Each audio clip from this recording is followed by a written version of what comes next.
महाराज बिराजी, आइए महाराज बिराजी, आइए महाराज बिराजी, आइए महाराज बिराजी, आइए महाराज बिराजी, आइए महाराज बिराजी, आइए महाराज बिराजी, आइए महाराज बिराजी, बिराजी गुरु महाराज बिराजी,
शिव हर हर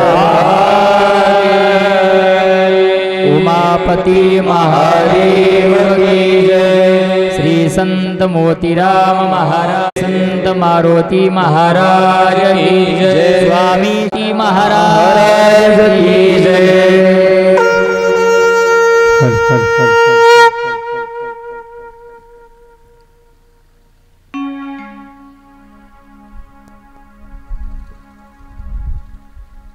नमामि सद्गुरु शांतम सच्चिदानंद विग्रहम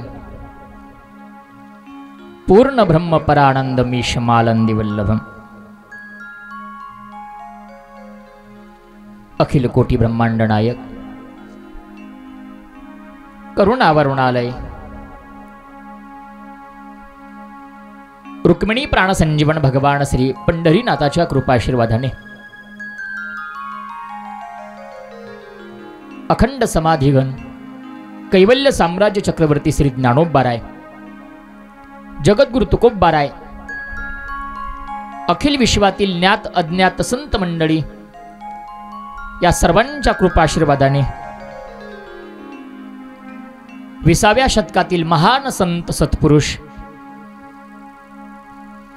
सद्गुरु स्वामी शंकरानंद भारतीजी बाबा यांच्या या 20व्या समाधी सोहळ्याच्या निमित्ताने अत्यंत पवित्र अशा भरद्वाज आश्रम आष्टोरी या नगरीमध्ये आयोजित या भक्ती महोत्सवामध्ये आज आपल्या शिवमहापुराण कथेचा चतुर्थ दिन आहे, अर्थात 4था दिवस आहे। स्वामीजींच्या शिष्य परिवाराच्या वतीने आदरणीय साध्वी सुमित्रा देवी अर्थात दीदींच्या आज्ञेने उपस्थित सर्व भाविक मंडळी, बाबाजींचा लीला चरित्र ग्रंथकार ग्रंथकर्ते आदरणीय सोमवंशी काका, देशपांडे काका, उपस्थित महाराज मंडळी, माता माऊल्या, पुरुष मंडळी या सगळ्यांच्या पावन उपस्थितीमध्ये गेल्या 3 दिवसापासून आपण कथा श्रवण करत आहात। भगवंताच्या अनेक लीलांचं चरित्राचं श्रवण आपण करत आहात। कालपर्यंत आपण कथा पाहिली। या शिवमहापुराणाच्या अंतर्गत रुद्रसंहिता आणि या रुद्रसंहितेमध्ये जो सृष्टीखंड आपण काल पाहिला, त्या सृष्टीखंडामध्ये जगताची उत्पत्ती आपण काल पाहिली। साक्षात ज्योतिर्मय अशा प्रकारचं स्वयंभू भगवान शंकराचं प्रागट्य आणि त्यापासून भगवान विष्णू आणि ब्रह्मदेवाची उत्पत्ती आपण काल पाहिली। दोघात झालेला वाद आणि त्यापासून सृष्टीची निर्मिती, स्वतः ब्रह्मदेवाने आपल्या शरीरापासून एका पुरुषाला आणि एका स्त्रीला जन्माला घातलं, त्यांचं नाव स्वयंभू मनु आणि महाराणी शत्रुपा। जी कथा भागवतात येते तीच या शिवमहापुराणात आपल्याला पाहायला मिळते। आणि या स्वयंभू मनु आणि महाराणी शत्रुपा यांना 2 मुलं प्रियवत आणि उत्तानपाद आणि 3 मुली सांगितल्या, देवहूती, आकुती आणि प्रसूती। या कन्या वंश सांगितला आणि या कन्या वंशाचा विस्तार या शिवमहापुराणात आलेला आहे। कारण याच कन्यामध्ये प्रसूती नावाच्या मुलीपासून भगवान भोलेनाथांची पत्नी अर्धांगिनी सती माता यांचं चरित्र आपल्याला पाहायचंय। अत्यंत अशी पवित्र कथा आपण गेल्या 3 दिवसापासून श्रवण करत आहात। इथपर्यंत आपण काल येऊन पोहोचलो होतो नाही का। ही शिवकथा जीवनातल्या व्यथा दूर करणारी कथा। ही शिवकथा संसारातल्या दुःखांची वजाबाकी म्हणजे शिवकथा। ही शिवकथा जीवनातल्या सुखांची बेरीज म्हणजे शिवकथा आहे। या जीवाला आध्यात्मिक, आदिदैविक, आदिभौतिक अशा 3 तापांमध्ये तापलेल्या जीवाला मन शांतीची प्राप्ती करून देणारी, समाधानाची प्राप्ती करून देणारी कथा म्हणजे शिवकथा। अशी अत्यंत पवित्र शिवकथा साक्षात ब्रह्मदेव नारदाला सांगतायत। तीच कथा नैमिष्य अरण्यामध्ये सुत शौनकांना सांगतायत। आपण स्वयंभू मनू आणि महाराणी शत्रुपा यांच्या कन्याचा जो वंश आहे त्या वंशाचा विस्तार आपण काल पाहत होतो. ज्या वेळेला भगवंताने ब्रह्मदेवाला सृष्टीची उत्पत्ती करायला सांगितली, त्यांनी 10 प्रकारच्या सृष्ट्या निर्माण केल्या. पशु पक्ष्यांची, वृक्षाची, मानवाची, देवांची अशा अनेक सृष्टीची निर्मिती केली. आणि त्यानंतर ब्रह्मदेवाने आपल्या मनू आणि शत्रुपा यांना विस्तार करायला सांगितल्याच्या नंतर आकुती नावाची मुलगी त्यांनी रुची प्रजापतीला दिली. त्यानंतर देवहूती नावाची मुलगी कर्दमाला दिली. फार गोड इतिहास आहे. शिवमहापुराणात याचा अधिक विस्तार नाहीये, पण भागवतात याचा विस्तार आपल्याला पाहायला मिळतो. हेच देवहूती आणि हेच कर्दम आहेत ज्यांच्या पोटी साक्षात भगवंताने अवतार घेतला, तो म्हणजे कपिल भगवान. कपिलाचा अवतार यांच्याच पोटी झाला. प्रसंग फार गोड आहे. असं सांगतात, साक्षात ब्रह्मदेवानं सांगितलं मनूला, तुझी देवहूती नावाची मुलगी कर्दम ऋषींना दे. आणि इकडं कर्दमालाही सांगितलं की तुला विवाह करावा लागेल देवहूती सोबत. यांनी सांगितलं, अरे आम्ही संन्यासी आहेत, जगाचं कल्याण व्हावं याकरिता आम्ही संन्यास घेतलाय, आम्हाला विवाहात पाडू नका. पण वडिलांची आज्ञा, कर्दमाने ठरवलं आपण विवाह करूया, नाही का. ज्या वेळेला मनू आपल्या पत्नीसह आपल्या मुलीला घेऊन कर्दमाच्या आश्रमात येतो, सरस्वती नदीच्या काठावरती बिंदुसर नावाचं तीर्थ आहे आणि अत्यंत पवित्र अशा रममाण त्या तीर्थावरती याने पाहिलं, कर्दमाने समोरून मनू, शत्रुपा आणि त्यांची मुलगी देवहूती येताना पाहिली. आनंद झाला आणि स्वागतासाठी समोर आला. कारण आपली भारतीय संस्कृती आहे, आपल्यात अतिथी देवो भव, नाही का. आपल्याकडे आलेला अतिथी सुद्धा देवासारखा आहे, नाही देवच आहे, लक्षात ठेवा. त्यानंतर स्वागत करण्यासाठी पुढे आला. आनंद वाटला. त्याच्या मुखातले शब्द आहेत, आज स्वयंभू मनू माझ्या घरी आलाय, अगदी मनातून आनंद निर्माण झाला. असा आनंद व्हायला पाहिजे नाही.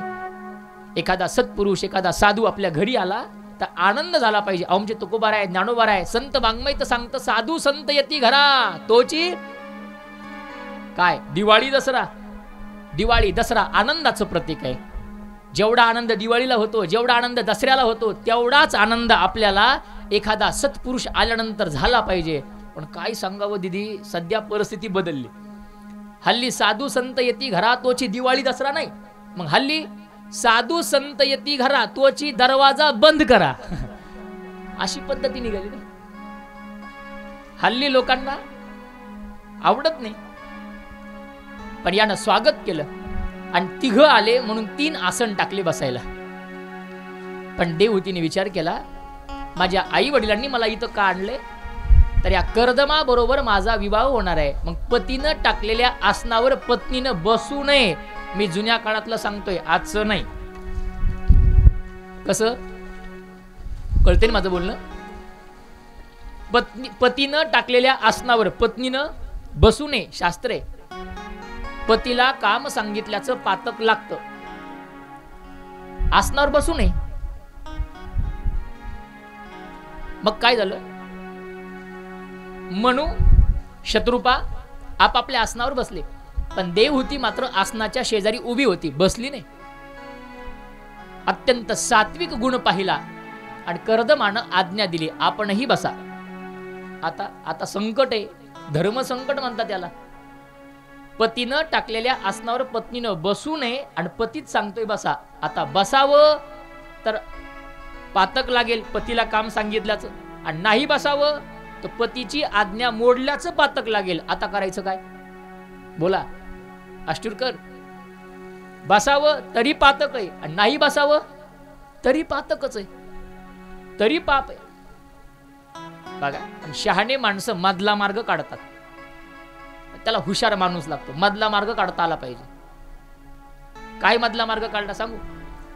एवढी सुशील आणि गुणवान ती देवहूती होती. आसनाच्या शेजारी गेली, आसनाच्या बाजूला बसली ना, आसनावर फक्त आपला उजवा हात ठेवला. हे कर्दमानं पाहिलं, अरे एवढी सात्विक मुलगी, हिचा स्वीकार केला पाहिजे. बस आसनावर बसली पण नाही आणि पतीची आज्ञा पण पाळली. अगदी दोन्हीतून मधला मार्ग काढला. नाही तर होतं कधी कधी असं आपल्या पण जीवनात. नाही, आपल्या बहिणीच्या मुलीचा साखरपुडा आणि आपल्या मेहुणीच्या मुलीचं लग्न एकाच दिवशी. बोला कुठं जायचं आता? मेहुणीच्या मुलीच्या लग्नाला जायचं की बहिणीच्या मुलीच्या साखरपुड्याला? इकडं गेलं तर बायको रागात आणि तिकडे गेलं तर बहीण रागात. मग मधला मार्ग काढावा लागतो. तू उधर हम इधर नाही, असा मधला मार्ग काढावा लागतो नाही. आणि म्हणूनच दोघांचं गांधर्व पद्धतीनं लग्न झालं, विवाह संपन्न झाला, पण एका अटीवर लग्न केलं. काय अट आहे? त्यांनी सांगितलं माझ्या वडिलांची आज्ञा आहे, ब्रह्मदेवाची आज्ञा आहे म्हणून मी विवाह करेल, पण एक संतती झाली की मी संन्यास घेणार. आई वडील नाराज झाले, पण पत्नीनं सांगितलं म्हणजे देवहूतीनं सांगितलं बाबा नाराज होऊ नका. आता यांच्या नावाचं कुंकू कपाळाला लावले, मग एक दिवस असो की एक वर्ष असो की आयुष्यभरासाठी असो, मी यांचीच आहे, बाकी दुसरी नाही. शिकलं पाहिजे कथेतून. ऐका काय सात्विक भाव आहे बघा. तिनं सांगितलं एका क्षणासाठी जरी त्यांनी माझा स्वीकार केला असेल तर आजपासून शेवटच्या श्वासापर्यंत मी त्यांचीच आहे. हे कथेतून शिकायचंय आपल्याला. आपली सनातन हिंदू वैदिक हा जो धर्म आहे अत्यंत पवित्र आहे आणि या पाठीमागं शास्त्र आहे, लक्षात ठेवा. काय समर्पण भावना आहे बघा. एका महिलेची आपल्या पत्नी पतीबद्दल काय अंतकरणात समर्पणाची भावना आहे. अहो शरीर तिचं असतं बरं का, पण संपूर्ण समर्पण आपल्या पतीशी आहे. पहा तुम्ही, पाय तिचेत, पाय तिचेत, पण पायात पैजण आपल्या मालकाचे आहेत, मालकाच्या नावाचे आहेत. पाय तिचेत, पायात जोडवे कोणाचे? पतीच्या नावाचे आहेत.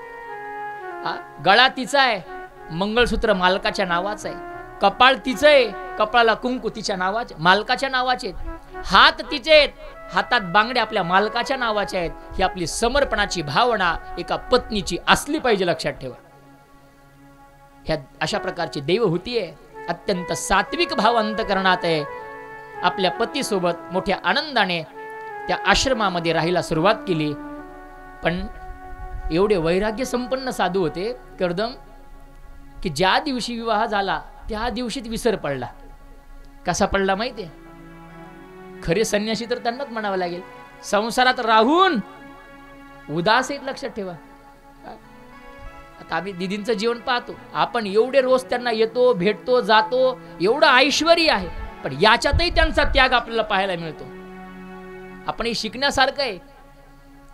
काहींना वाटतं वनात गेलं म्हणजेच त्याग आहे, अंगावर भगवे वस्त्र धारण केले म्हणजेच त्याग आहे. असं नसतं, लक्षात ठेवा. संसारात राहूनही त्याग करता येत असतो, संसारात राहूनही परमार्थाची प्राप्ती करता येत असते. याचं उत्तम उदाहरण आपल्याला पाहायला मिळतं दिदीकडे पाहिल्यानंतर. ज्ञानोबाराय तुकोबाराय यांनी काही संसाराचा त्याग करून वनात जाऊन नाही बसले. नलगती सायास जाबे वनांतरा, सुखे येतो घरा नारायण. तो नारायण सुखे येतो घरा कधी? नलगती सायास, न जावे वनांतरा, वनात न जावे, सुखे येतो घरा नारायण. जगाचा मालक आपल्या घरी येतो, लक्षात ठेवा. फक्त तसं राहिलं पाहिजे. कर्दम त्याच दिवशी तपाकरिता बसले. विसर पडला संसाराचा. एक नाही, दोन नाही, शिव महापुराण सांगतं 36,000 वर्षापर्यंत थोप करत बसले. आणि देवहूती मात्र आपल्या पतीची सेवा निष्ठेनं चालली आहे. अत्यंत भावनेनं श्रद्धेनं त्यांची सेवा चालू आहे. एके दिवशी डोळे उघडले आणि समोर पाहिलं, पांढऱ्या वस्त्रामध्ये कोणीतरी अत्यंत वृद्ध झालेली एक स्त्री पाहिली. सहज प्रश्न केला, कोण तुम्ही? काय वाटलं असेल त्या देवहूतीला. मालक विचारतोय तुम्ही कोण? तिने सांगितलं, मालक अहो मी तुमची पत्नी आहे. 36,000 वर्षापूर्वी आपला विवाह झाला आणि तुम्ही तपाकरिता बसले, आज उठलेत, मला विसरले. यांनी विचार केला, अरे काय समर्पणाची भावना आहे. एवढ्या दिवस एवढ्या वर्षापर्यंत माझ्या शरीराची काळजी घेत इथंच बसलेली आहे. तिचा स्वीकार केला. सांगितलं समोरच्या सरस्वती नावाच्या नदीत स्नानाकरिता जा. आपल्या तपाच्या सामर्थ्यानं तिला तरुण बनवलं आणि एक विमान घेतलं आणि त्या विमानामध्ये विहार करायला सुरुवात केली. आणि एवढे संसारात गुंतले कर्दम की एक मुलगा झाल्यावर संन्यास घ्यायचा होता, त्यांना 9 मुली झाल्या. काय झालं? 9 मुली. पा संसार असाच आहे बघा. कसा आहे माहितीये? अगदी देवाचा विसर पाडून टाकतो संसार. एकदा माणसाला संसारात अडकवलं की तो बाहेर पडू देत नाही, असा तो संसार आहे. ते आपल्याला भोवरा माहिती आहे का, तो बाहेर येऊ देत नाही, मध्येच बुडवतो नाही का, तसा हा भोवऱ्यासारखा संसार आहे. ते आमचे गुरुजी सांगतात, संसरती इति संसारा. हा संसाराची व्याख्याच केली तशी. मला तो गुंतवतो, अडकवतो. चांगले चांगले गुंतवले महाराज या संसाराला, चांगले चांगले. हा आपल्याला माहिती आहे. नाही नाही म्हणणारेही त्यात पडतात. का? याला संसार म्हणतात. 9 मुली झाल्या आणि मग अचानकच आठवलं, अरे 9 मुली, आता संसाराच्या बाहेर निघालं पाहिजे. बस त्याग करायला सुरुवात केली. पण पत्नीनं सांगितलं, मालक या 9 मुलींचं काय? अहो त्यांना काय कमी? 9 मुलं आणले, 9 ऋषी आणले आणि 9 ऋषींना 9 मुली देऊन टाकल्या. पुढं निघाले. पुन्हा सांगितलं माझं काय? तर पुन्हा एक मुलगा त्यांना प्राप्त झाला, ते म्हणजेच कपिल महाराज. बोले कपिल भगवान की जय. कपिलांचा जन्म झाला. कर्दम वनात निघून गेले. इकडे मात्र देवहूती वाट पाहतीये आपल्या मुलाची आणि व आपल्या पत्नीची. पण अनेक दिवसापर्यंत पती परत नाही आले. शेवटी आपल्या मुलानेच अर्थात कपिल महाराजांनीच आपल्या आईला सांख्य नावाचा शास्त्राचा उपदेश केला आणि आईच्या जीवाचा उद्धार केला. अशी सुंदर त्यांच्या वंशाची जी विस्ताराची कथा आहे. साक्षात ब्रह्मदेव आणि नारदाचा संवाद चाललाय. दोघांचा संवाद हिमालयाच्या ठिकाणी भगवान शिवाचं ध्यान करत असताना या कथेला प्रारंभ झालेला आहे. आणि त्यावेळेला त्यांची जी तिसरी मुलगी सांगितली मनुची, ती प्रसूती नावाची, ती मात्र दक्ष प्रजापतीला दिली. पुढे त्या दक्षाला 60 कन्या झाल्या. कुठे 16 असा उल्लेख आहे, पण 60 कन्या. दक्षाच्या 60 कन्या. त्या 60 कन्यामध्ये सती मातेचा जन्म आहे. आणि सतीचा विवाह महादेवासोबत झाला. कारण सतीनं तसं तप केलं आणि त्या तपाच्या सामर्थ्याने साक्षात शंकराला प्राप्त करून घेतलं. ही कथा सांगत असताना नारदाला प्रश्न पडला. नारद म्हणतायत, प्रभू तुम्ही मला सांगताय दक्षानं आपली मुलगी महादेवाला दिली. मला शंका आहे. म्हणजे मी तर असं ऐकलं की या सासऱ्याचं जावयाचं भांडण झालं होतं, नाही का? फार गोड कथा आहे. भांडण झालं होतं, दोघांमध्ये द्वेष आहे. एवढंच काय, तर सासऱ्यानं जावयाला शापही दिलाय. असं असताना तुम्ही म्हणताय आपली मुलगी दिली. हो, प्रसंग सांगितला. ज्या वेळेला सती मातेचा विवाह झाला त्यानंतर द्वेष निर्माण झाला. द्वेष का झाला तर कथा फार गोड सांगितली. म्हणजे एके दिवशी दक्षाला ब्रह्मदेवाने प्रजापती पद दिलं. प्रजापती हे पद त्याला प्राप्त झालं आणि त्याच्या पदाचा सन्मान करायचा ठरवला. आपल्याकडे पण असतं ना, एखादा त्या निवडणुकीमध्ये निवडून आला की काय करतात, त्यांचा सन्मान गावकरी ठेवतात. ते गावात येतात मग सन्मानासाठी, सगळे त्यांच्या सन्मानासाठी जमा होतात. तसं या दक्षाला प्रजापती बनवलं आणि त्याला प्रजापती बनवल्याच्या नंतर त्याचा सन्मान ठेवला. सगळे देव बोलवले, ब्रह्मा विष्णू महेश सगळे तिथं आलेले.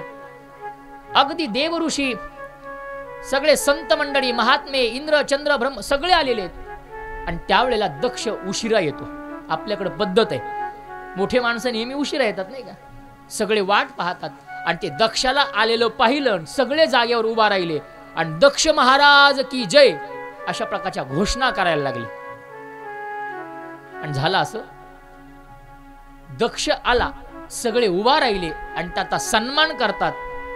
पण 3 देवता उभ्या नाही राहिल्या. कोणत्या कोणत्या? 3 देवता जागेवरून उठल्या नव्हत्या. एक ब्रह्मदेव, दुसरे भगवान विष्णू आणि तिसरे भगवान शंकर. हे 3 जण जागेवरच बसलेले. आणि नेमकं या दक्षाने त्या सभेत आल्याच्या नंतर कोण उठलंय यापेक्षा कोण बसलंय याच्याकडे भर दिला. याच्यावर लक्ष जास्त दिलं. काय होतं, माणसाचा स्वभावच आहे काका. कसा स्वभाव आहे माहिती आहे? जेवढ्या लवकर माणसाला चांगलं दिसत नाही तेवढ्या लवकर माणसाला वाईट दिसतं. अगदी उदाहरण देऊ तुम्हाला. पा, एखादा पांढरा शुभ्र रंगाचा एखादा पोशाख एखाद्या व्यक्तीने परिधान करू द्या. अगदी पायापासून डोक्याच्या केसापर्यंत पूर्ण पांढरे कपडे त्यांना घालू द्या. आणि त्या पांढऱ्या कपड्याला अगदी एका कोपऱ्याला बारीक काळा ठिपका लागू द्या. आपलं लक्ष पांढऱ्या कपड्यावर की काळ्या ठिपक्यावर? बोला पुरुष मंडळी. मला माहिती आहे. अहो तुमचं काय, माझंही लक्ष काळ्या ठिपक्यावर. हेच सांगायचं होतं. तसंच दक्षाचं झालं. कोण सन्मान करतं हे पाहिलंच नाही, कोण उठलं हे पाहिलं नाही. कोण उठलं नाही? 3 जण उठले नाहीत. थोडासा वाईट वाटलं याला. अरे ब्रह्मदेव नाही उठले, बरं समाधान मानून घेतलं. कधी कधी ॲडजस्ट करतात ना आपण, ते म्हणतो ना आपण ॲडजस्ट इज काय बेस्ट पॉलिसी, नाही का? म्हणजे आपण थोडंसं घेतलं पाहिजे. याने विचार केला ब्रह्मदेव आहेत, माझा बाप आहे, बापानं मुलाचा सन्मान नाही केला, हरकत नाही. विष्णूकडे पाहिलं, विष्णू बापाचा बाप आहे. पण याला काय माहिती शंकर कोण आहे? शंकर तो सब देवों का देव, बडा देव, महादेव आहे. पण यानं व्यवहारिक नातं पाहिलं, हा तर माझा जावाई आहे, आणि जावाई असून यानं माझा सन्मान केला नाही. वाईट वाटलं महाराजाला. आणि अंतकरणातून महादेवाचा द्वेष केला की हा भिकारी माझी पोरगी याला दिली. अरे घराचा पत्ता नाही. खरंच बोलला ना थोडक्यात. कुठं घर आहे त्याला? स्मशानात राहणारा तो. म्हणे बायासारख्या जटा वाढवल्या याने, अंगाला राख लावून फिरतो म्हणे, कधी संसारात लक्ष दिलं नाही म्हणे, आणि माझा अपमान करतो, माझा सन्मान करत नाही. थोडा वाईट बोलायला लागला शंकराला. पण शंकरानं त्याच्याकडे दुर्लक्ष केलं का? लक्ष नव्हतंच. कारण माझे भगवान शंकर कोण आलंय कोण गेलंय हे पाहतच नव्हते. तर तिथं बसल्या बसल्या त्यांना फक्त एकच छंद होता, 2 मिनिटं जरी वेळ मिळाला की आपापल्या कामात मग्न व्हायचे. भजन करी महादेव महादेव महादेव, भजन करी महादेव महादेव, भजन करी महादेव महादेव, भजन करी महादेव महादेव, भजन करी महादेव महादेव, भजन करी महादेव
नमः पार्वते पते शिव हर. आपापल्या मस्तीत आपापल्या आनंदात भगवान शंकर आहेत, लक्षात ठेवा. कोणी वाईट म्हणतंय का, कोणी चांगलं म्हणतंय का, याचं देणं घेणं नाही यांना, लक्षात ठेवा. अरे कोणी काही म्हणू द्या, माणसानं आपापल्या मस्तीत असलं पाहिजे, लक्षात ठेवा. ते हिंदीतलं फार गोड वाक्य आहे बघा. अच्छे ने अच्छा कहा, काय अच्छे ने अच्छा कहा, बुरे ने बुरा कहा. ऐका, अच्छे ने अच्छा कहा, बुरे ने बुरा कहा, क्योंकि जिसने जितनी जरूरत थी उतना ही उसने हमें पहचाना. लक्षात ठेवा. कोणी काही म्हणत असेल, कोणी वाईट म्हणत असेल, कोणी चांगलं म्हणत असेल, त्याचं आपल्यावर कुठलाच परिणाम नाही झाला पाहिजे, लक्षात ठेवा. तसं भगवान शंकर आपापल्या मस्तीत आपापल्या आनंदात. यानं द्वेष केला हे त्यांनी पाहिलं सुद्धा नाही, पण हा मात्र अंतकरणातून महादेवाचा द्वेष करायला लागला. त्यानं ठरवलं आजपासून कुठल्याच कार्यात त्यांना बोलवायचं नाही. भगवान शंकराला कुठल्याच कार्यात बोलवायचं नाही. पण खरं सांगू, याचा दुष्परिणाम भगवान शंकरावर कुठलाच झाला नाही, तर याचा परिणाम दक्षावरच झाला, लक्षात ठेवा. म्हणजे आपण एखाद्याबद्दल वाईट जर विचार करत असाल तर त्याचा परिणाम समोरच्या व्यक्तीवर होत नाही, त्याचा परिणाम आपल्यावरच होत असतो, लक्षात ठेवा. म्हणून आपण चांगला विचार केला पाहिजे, आपण चांगला विचार केला पाहिजे. आपण लोकांबद्दल वाईट का म्हणावं, कशासाठी लोकांबद्दल वाईट बोलावं. काय लोकांना काय सवय लागली माहिती नाही सध्या. हल्ली कोणी हे त्याला नाव ठेवतो, तो त्याला नाव ठेवतो, तो त्याला नाव ठेवतो. आपण एकमेकातच भांडत बसायला लागलो. अरे सोडा हे सगळं, या एकत्र. अगदी 2-4 दिवसाचं जीवन आहे, आनंदानं जगा, सगळ्यांना प्रेम द्या, सगळ्याशी अगदी मन मोकळ्यापणानं गप्पा मारा. आज आहे उद्या नाही. कशासाठी कोणासोबत वैर, कशासाठी कोणासोबत काही भांडण. आपापल्या अंतकरणातला द्वेष मतभेद आपण मिटवले पाहिजे आणि एकत्रित येऊन आपण परमार्थ केला पाहिजे, लक्षात ठेवा. मी तर सांगत असतो, किमान आपल्याला कोणाचं चांगलं करणं होत नसेल तर करू नका गड्या, पण कोणाचं वाईट तरी करू नका. भला किसी का कर न सके तो बुरा किसी का मत करना. पुष्पन आटे बल पर मत रहना, आटे बल पर मत रहना. भला किसी का कर न सके तो बुरा किसी का मत करना. भला किसी का कर न सके तो बुरा किसी का मत करना. दुश्मन ही बन सकते हो, आगे बनकर मत रहना, आगे बनकर मत रहना.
ऐका ना, आपल्या कोणाचं वाईट झालं नाही पाहिजे याची काळजी आपण घेतली पाहिजे.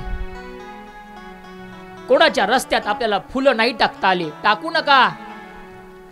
पण कोणाच्या वाटेत काटे मात्र टाकू नका. अगदी आपल्या बोलण्यानं समोरच्याला वाईट वाटेल असं कधीच बोलू नका. समोरच्याला आनंदी करता येत असेल तर फारच आनंद आहे, पण समोरचा आनंदी अगदी नाही करता आला तरी चालेल, पण त्याच्या डोळ्यात आपल्यामुळे पाणी आलं नाही पाहिजे, एवढं लक्षात ठेवा. पाणी नाही आलं पाहिजे. आपल्यामुळे कोणी दुःखी होता कामा नये, लक्षात ठेवा. काही म्हणतात महाराज, अहो आम्ही असंच होतो आधी, आम्ही सगळ्यांची मदत करायचो, आम्ही सगळ्यांसाठी सगळं करायचो, पण लोक स्वार्थी आहेत. लोक नाही आम्हाला मदत करत, लोक आमच्यासाठी कधी वेळ देत नाहीत. आपण सगळ्यांसाठी वेळ देत फिरतो, आपल्यासाठी वेळ देत नाहीत, मग आम्हीच का त्यांना वेळ द्यावा? आहे लोकांचं म्हणणं आहे असं. आमचे पूज्य मुरारी बापू फार गोड सांगतात. काय म्हणतात माहितीये? हर किसी की जरूरत पर नंगे पाव पहुंचे हम. काय? हर किसी के जरूरत पर नंगे पाव पहुंचे हम, जब हमारी बारी आई सबके यहां बारिश हुई. नाही काय आम्ही सगळ्यांसाठी धावत गेलो, पण जेव्हा आमच्यावर वेळ आली ना, तेव्हा मात्र कोणी पुढे आलं नाही. पण सांगू तुम्हाला, अहो आपलं कर्म चालू ठेवा, नक्की आपली पण वेळ येणार आहे, लक्षात ठेवा. एक फार गोड दृष्टांत आहे, फक्त 30 सेकंदाचा. किती? 30 सेकंदाचा. गोष्ट 30 सेकंदाची. कोणती? ऐका. एक मधमाशीच्या शेजारी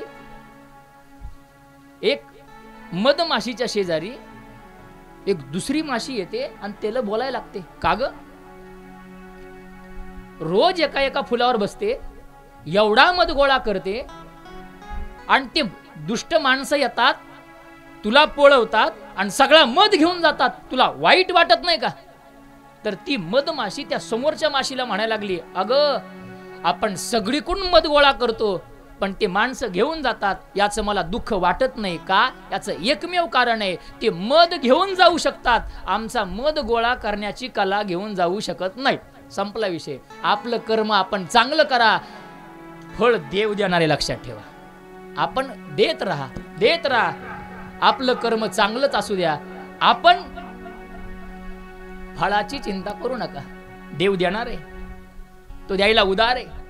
जैसे ज्याचे कर्म तैसे फळ देतो रे, तैसे फळ देतो रे ईश्वर.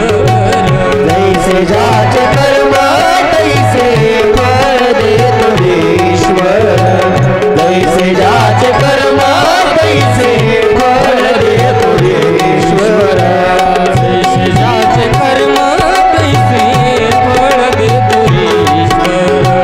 जैसे ज्याचे कर्म तैसे फळ देतो रे ईश्वर. जैसे ज्याचे कर्म तैसे फळ देतो रे ईश्वर. जैसे ज्याचे कर्म तैसे फळ देतो रे ईश्वर. जगी जीवनाचे सार भावे जाणूनी सत्वर. जगी जीवनाचे सार भावे जाणूनी सत्वर. जैसे ज्याचे कर्म तैसे फळ देतो रे ईश्वर. जैसे ज्याचे कर्म तैसे फळ देतो रे ईश्वर. जैसे ज्याचे कर्म तैसे फळ देतो रे ईश्वर. ताली वाजवा.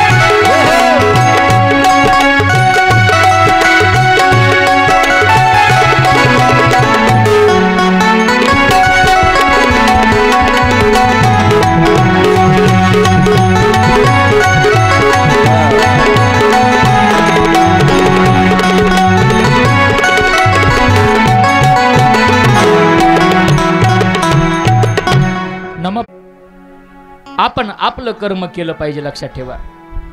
फळ मात्र द्यायचं काम ईश्वराकडे, लक्षात ठेवा. काही नाही, लक्षात ठेवा. आपण निष्ठेनं, भावनेनं, श्रद्धेनं, विश्वासानं आपण आपलं कर्म करत राहिलो ना, इतर काहीच करण्याची गरज नाही आपल्याला, काहीच करण्याची गरज नाही.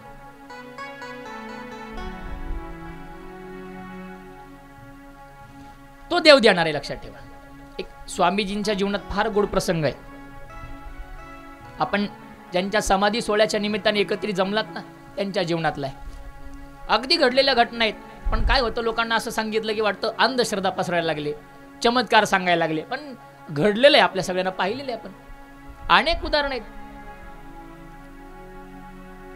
त्यांच्या जीवनातले प्रसंग, अनेक आहेत. एक प्रसंग, आपल्याच गावातले सावकार, काही नव्हतं म्हणे, रोज स्वामीजींच्या जवळ यायचे आणि फक्त पाय दाबत बसायचे.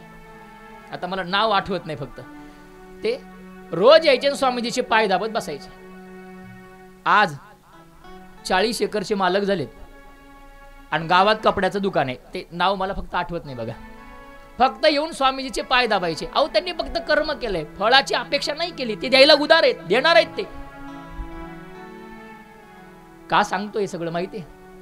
कोणी वाईट म्हणू द्या, कोणी चांगलं म्हणू द्या, आपण आपलं चांगलं वागायचं सोडू नका, एवढंच करा. दक्षानं वाईट शिव्या दिल्या महादेवाला, काही नाही बोलले, शाप दिला, तुझी मूर्ती पूजा कुठंच होणार नाही, आणि म्हणून शिवाची मूर्तीची पूजा नाहीये. आता आपण मूर्ती पाहतो ना, मूर्ती फक्त शिवाची स्मशानभूमीत सांगितली. देवघरात मूर्तीची पूजा नाही, मंदिरात मूर्तीची पूजा नाही. देवाची मूर्ती फक्त स्मशानात सांगितली आणि महादेवाच्या पिंडीची, शिवलिंगाची पूजा सांगितली. का? त्याचं कारण आहे, सासऱ्यानं दिलेला जावयाला शाप आहे.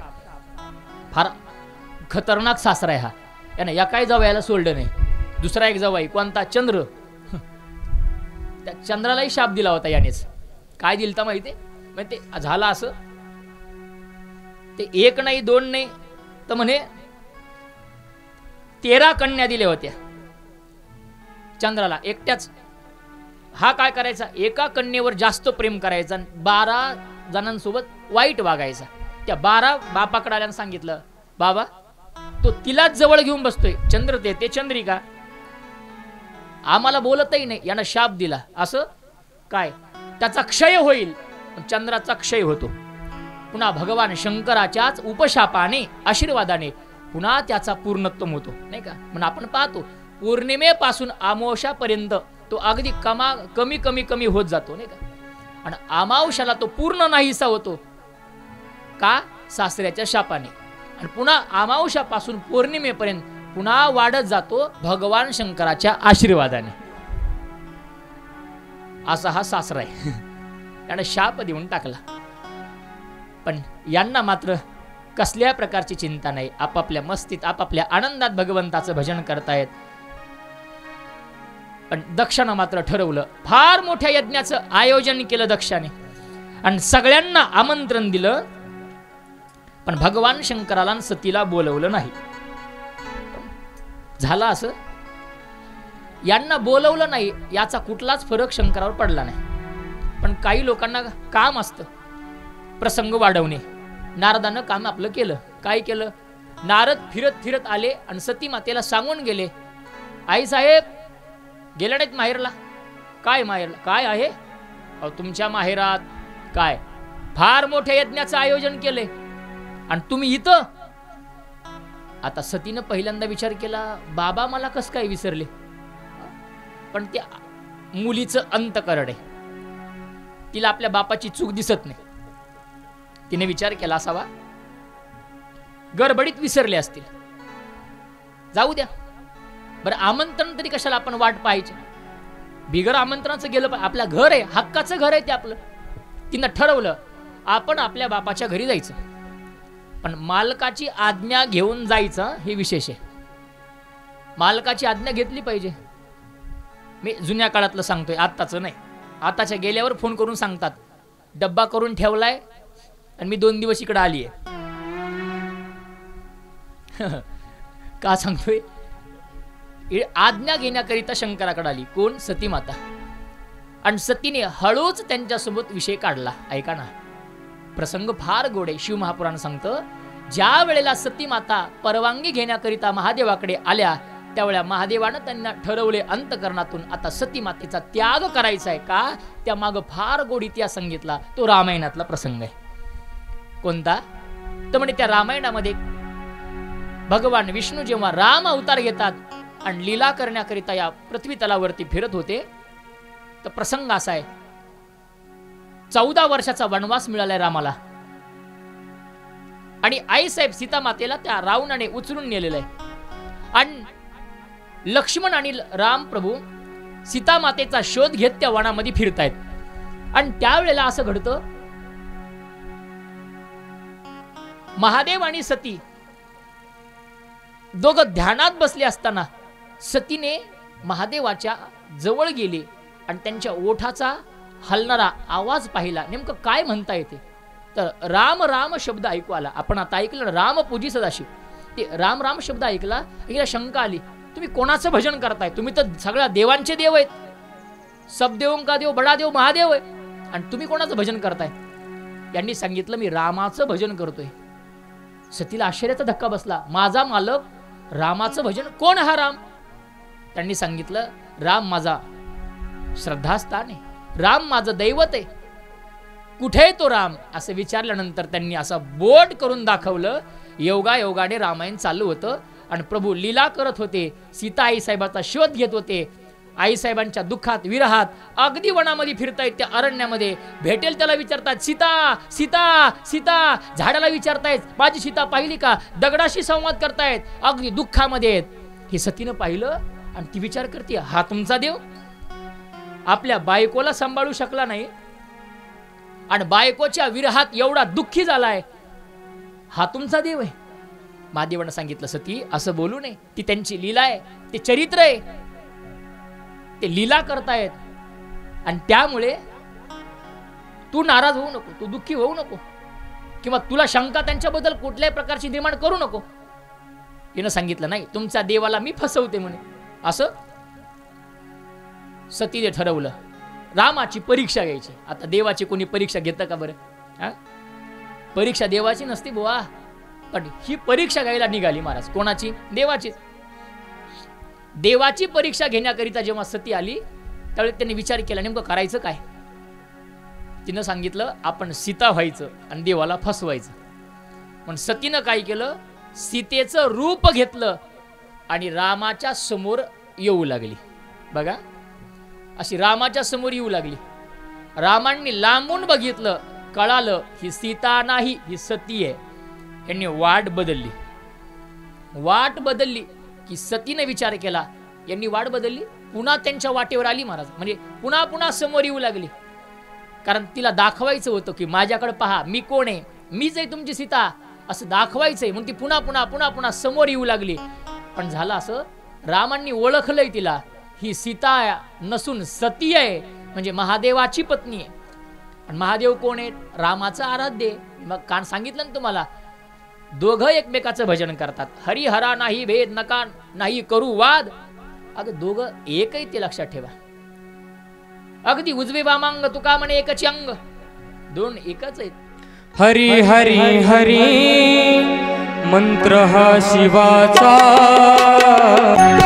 हरी हरी हरी मंत्र हा शिवाचा, हरी हरी हरी मंत्र हा शिवाचा, हरी हरी हरी मंत्र हा शिवाचा, हरी हरी हरी मंत्र हा शिवाचा, हरी हरी हरी मंत्र हा शिवाचा,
नमः पार्वते पते शिव. हरी हरी हरी मंत्र हा शिवाचा, अर्थात भगवान शंकर रामप्रभूचं भजन करतात आणि राम शिवाचं. दोघात भेद नाही, भेद आपण मानवांनी केला, लक्षात ठेवा. मी बोलून गेलो पहिल्या दिवशी, हरिहरात भेद नाहीये, आपल्यात भेद आहे. पण आपण या भेदापासून वेगळं झालं पाहिजे. मी का सांगतोय, रामांनी विचार केलाय. कोण आले? सती माता आल्यात. सती कोण आहे? महादेवाची पत्नी. महादेव माझा आराध्य आहे, म्हणजे माझ्या आराध्य देवाची पत्नी म्हणजे माझी आई आहे. पा रामांकडे पाहिल्यानंतर हा आदर्श आपल्या डोळ्यासमोर उभा राहिला पाहिजे. कोणता? एक पत्नीव्रत आयुष्यभर पाळलं महाराज. हे आपण शिकल्यासारखं आहे. सध्या महाराष्ट्राची परिस्थिती फार बिकट आहे पा. कारण परस्त्रिया सदा बहिणी माया हे शिकवणारा आमचा वारकरी संप्रदाय आहे. आज काय चाललंय महाराष्ट्रात? कोणाचा? आम्ही पुरोगामी महाराष्ट्र म्हणतो, छत्रपती शिवाजी महाराजांचा महाराष्ट्र म्हणतो. त्या सुभेदाराची सून त्यांना भेट वस्तू म्हणून पुढे आणून ठेवली होती, पण तिला साडी चोळी देऊन आईचा दर्जा देणारा राजा या देशात झालाय, या महाराष्ट्रात झालाय. आणि आपण कुठं पोहोचलोय? हा कालचं प्रकरण, ताजं प्रकरण त्या बीड जिल्ह्यातलं आपल्याला माहिती आहे. डॉक्टर संपदा मुंडे, हा डॉक्टर आहे ती. काय परिस्थिती आहे? फलटण सारख्या ठिकाणी आपलं कर्तव्य बजावत आहे, पण तिच्यावरती बलात्कार झाला. अजून न्याय मिळाला नाही. शासनाला माझी विनंती आहे बघा, योग्य तो निर्णय घेऊन तिला न्याय मिळाला पाहिजे. मी तर शासनाला अजून एक विनंती करेल. त्यांनी एक योजना सुरू केली आहे. कोणती? लाडकी बहीण योजना. माझी विनंती आहे, लाडकी बहीण योजनेची आम्हाला गरज नाही. मायबाप सरकार, सुरक्षित बहीण योजना एक काढा. कोणती? सुरक्षित बहीण. नाही का? आपण काय चालले? आपण आज आपल्या घरातील स्त्री ही सुरक्षित नाहीये. समाजात वावरताना अगदी ताट मानेनं ती जगू शकत नाही, चालू शकत नाही. का? त्याचं कारण आहे आपली मानसिकता बिघडली. मी रामांत सांगतोय, रामांकडे पाहिल्यानंतर हा आदर्श आपल्या डोळ्यासमोर ठेवला पाहिजे. गड्या आपण हे शिकण्यासारखं आहे. कथा कीर्तनातून हे शिकायचंय आपल्याला. आमचा संप्रदाय शिकवणार आहे. जगद्गुरु तुकोबाऱ्यांकडे एका स्त्रीला पाठवलं तर तुकोबाऱ्यांच्या मुखातले शब्द आहेत, जाईवो तुम्हाते न करी साया ते न करी साया जाईवो तुम्हारे करी साया जाईवो तुम्हारे करी साया जाईवो तुम्हाते न करी साया जाईवो तुम्हाते न करी साया जाईवो तुम्हारे न करी साया जाईवो तुम्हारे करी साया विष्णुदास तैसे नो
बाप्पा हर हर महादेव.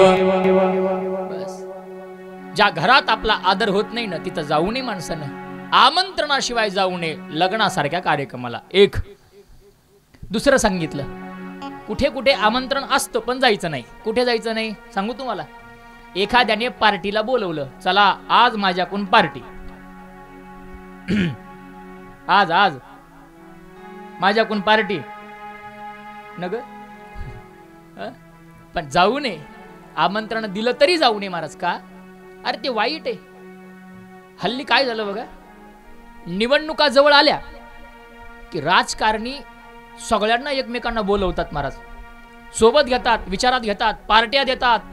आणि आपले हे तरुण मुलं वेड्यासारखे त्यांच्या माग त्यांचे झेंडे हातात घेऊन त्यांचा प्रचार कुठपर्यंत, एकदा निवडणूक होईपर्यंत, एकदा निवडणूक जिंकल्या मग आपापल्या कामात व्यस्त होतात. मग त्यांना या बाकीच्या लोकांचं काही घेणं देणं नाही महाराज. म्हणजे जरा सावध व्हा. या जनतेला, माझ्या मायबापांना विनंती आहे, तुम्ही या राजकारणाच्या लोकांच्या नादी लागून आपापसात भांडणं करू नका, आपापसात जातीवाद करू नका. अरे आपले संबंध खराब करू नका. या मागच्या काळात तर एवढा धिंगाणा झाला महाराष्ट्रात. काय काय लोकांची मानसिकता आहे बघा. ते वर एकच आहेत सगळे, दिवसभर एकमेकाच्या विरोधात बोलतात, संध्याकाळी एकत्र येऊन जेवण करतात. आणि आपले हे गावातले गावात, अरे आपल्याला सोबत राहायचंय. जिथं आपण मधल्या काळात दिदी लहानपणीचे जीवलग मित्र या काही मधल्या राजकारणामुळे वेगळे झाले. अरे त्यांच्यावर आपल्याला काय घेणं देणं आहे. आपण आपल्या एकमेकाच्या सुखात, एकमेकाच्या दुःखात आपण सहभागी झालेले आहेत. आपल्याशी ऋणानुबंध आहेत प्रत्येकाचे. आपल्यात राजकारण आणू नका, आपल्यात जातीभेद आणू नका. वारकरी संप्रदायात कुठल्या जातीला थारा नाहीये.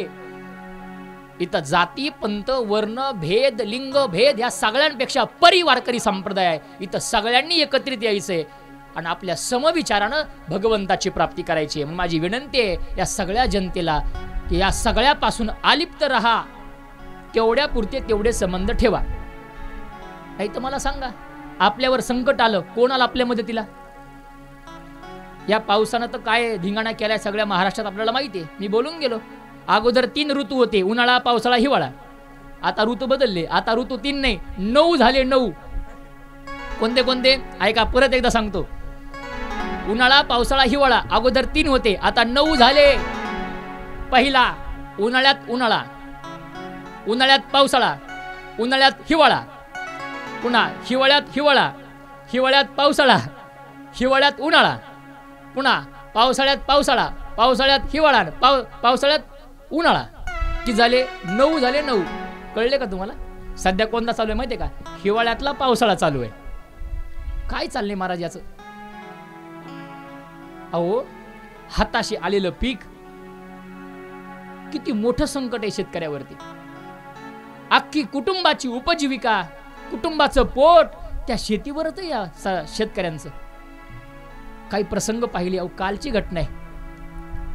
बिचाऱ्या शेतकऱ्यांनी सोयाबीन कापल्यात, ढीग घालून ठेवलाय. आता त्याचं फक्त घरात आणून मळयंत्र करून त्याला घरात आणायचंय. एवढ्यात पाऊस आला आणि त्या पावसाने सगळं घेऊन गेलं महाराज, सगळं घेऊन गेलं. हाताशी आलेला घास मुखात घालायचा आहे, तोही हा पाऊस घेऊन जातोय. आणि आमचं शासन काय करते माहितीये? कर्जमाफीच्या नावाखाली फक्त आपल्याला वेड्यात काढते महाराज. काय करतं माहितीये? ते कर्जाला कर्जमाफी द्यायची म्हणून पंचनामा करतं ना. त्याला काय म्हणतात आपल्याकडे? पंचनामाच म्हणतो ना आपण. काय म्हणतो त्याला? ते कर्जमाफी द्यायची म्हणून शेतकरीची पाहणी करायला येतात आणि शेतात किती पाणी जमा झालंय याचा पंचनामा करतात आणि मग कर्जमाफी देतात. माझी विनंती आहे सरकारला, सरकार मायबाप, आमच्या शेतकऱ्याच्या शेतातलं पाणी बघण्यापेक्षा शेतकऱ्याच्या डोळ्यातलं पाणी बघा आणि मग कर्जमाफी द्या. बस. जर शेतकऱ्याच्या डोळ्यातलं पाणी दिसलं तरच कर्जमाफी होईल. हे पंचनामे करत बसू नका, सरसगट कर्जमाफी द्या. कारण शेतकरी सगळ्यांचा राजा आहे आणि तो सुखी झाला तर पुन्हा शेतकरी तुम्हाला सुखी केल्याशिवाय राहणार नाही. लक्षात ठेवा. तो देणार आहे. शेतकरी उदार आहे, तो प्रत्येकाला देणार आहे. लक्षात ठेवा. आज शेतकऱ्यावरती वाईट वेळ आली, आपण सगळ्यांनी त्याच्या मदतीला धावलं पाहिजे एवढी विनंती बघा सरकारला. असू द्या, मला काय सांगायचंय, मी आमंत्रणाबद्दल बोलत होतो. निवडणुकीच्या काळात लोक एकत्र येतात, आमंत्रण देतात, तर अशा कार्यक्रमाला जाऊ नये. 2 आणि महत्वाचं सांगतो, कुठं तिसरं ठिकाण असं आहे जिथं आमंत्रणाची वाट बघू नका, स्वतःहून या. असं कोणतं ठिकाण आहे माहिती आहे तुम्हाला? तुका म्हणे तेथे न पाचारिता जावे, जवळी न पाचारिता जावे. तुका म्हणे जवळी न पाचारिता जावे, तुका म्हणे जवळी न पाचारिता जावे. म्हणे जवळी न पाचारिता जावे, तुका म्हणे जवळी न पाचारिता जावे, तुका म्हणे जवळी न पाचारिता जावे, तुका म्हणे जवळी न पाचारिता जावे. संत चरणी भावे घावया, संत चरणी भावे घावया. त्यांचा महिमा काय वर्णोनी पाह, त्यांचा महिमा काय वर्णोनी पाह. संत चरणी भावे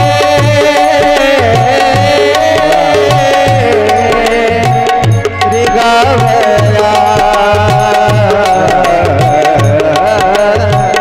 संत चरणी भावे गावया, संत चरणी भावे गावया. त्यांचा महिमा काय वर्णोनी पाह, त्यांचा महिमा काय वर्णोनी पाह.